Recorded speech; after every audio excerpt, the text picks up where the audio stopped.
વર્ગ 1 ની મંજૂર જગ્યા 140 જ્યારે વર્ગ 2 ની 982 જગ્યા। 1 ડિસેમ્બરની સ્થિતિએ ધારાસભ્ય જિગ્નેશ મેવાણીના સવાલ પર ગૃહમાં સરકારે જવાબ આપ્યો। ગૃહમાં પૂછાયેલા સવાલ પર સરકારે જવાબ આપ્યો।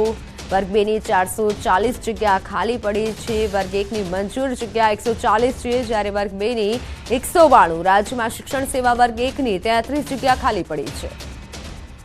તો વિધાનસભામાં નકલી કચેરી મુદ્દે હોબાળો થયો। નકલી કચેરી મુદ્દે વિપક્ષના સવાલ। ધારાસભ્ય તુષાર ચૌધરીએ સવાલ ઉઠાવ્યા। સવાલ સામે શિક્ષણ મંત્રીએ જવાબ આપ્યા।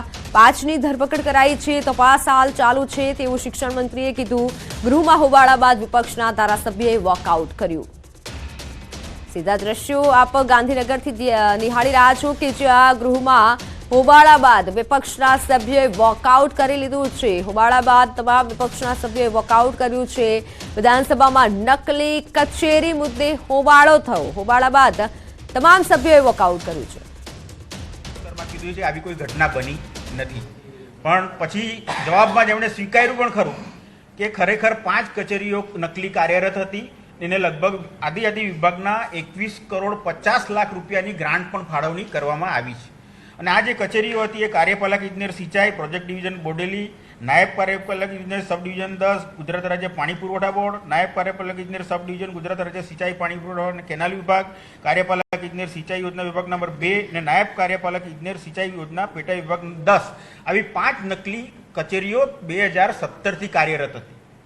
એટલે આ જવાબ તો માત્ર ગયા વર્ષનો જ છે કે 20 કરોડ 50 લાખ, પણ 17 થી 24 સુધીમાં કેટલા રૂપિયા, કરોડો રૂપિયા આદિવાસીઓના આ નકલી કચેરીઓમાં વેડફાઈ ગયા છે। અને પહેલો મારો પ્રશ્ન વિધાનસભામાં એ જ હતો કે નકલી ક્યારે સફળ થાય કે અસલીનો સાથ સહકાર હોય તો અસલી જે છે તો અસલીમાં કોણ એમને સાથ સહકાર આપી શકે? તો પ્રાયોજના વહીવટદાર કચેરીના સરકારી અધિકારીઓ જે અસલી છે, પછી પાણી પુરવઠા વિભાગ, સિંચાઈ વિભાગના જે અધિકારીઓ જે અસલી છે, અને સાથે સાથે નાણાં વિભાગ કે નાણાં વિભાગમાં ટ્રેઝરીની સિસ્ટમ હોય છે કે દરેક વિભાગને બારકોડ અને કોર્ટેક્સ નંબર આપવામાં આવે છે। કોર્ટેક્સ નંબર તમે નાખો તો જ પૈસા તમારા ખાતામાં જમા થાય। તે કોર્ટેક્સ નંબર આ નકલી કચેરીઓના અધિકારીઓ પાસે કેવી રીતે આવ્યો?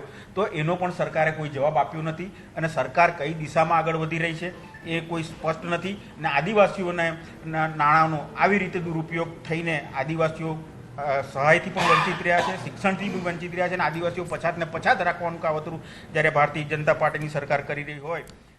તો સમાચારોમાં હાલ બસ આટલું જ। રજા આપશો। નમસ્કાર।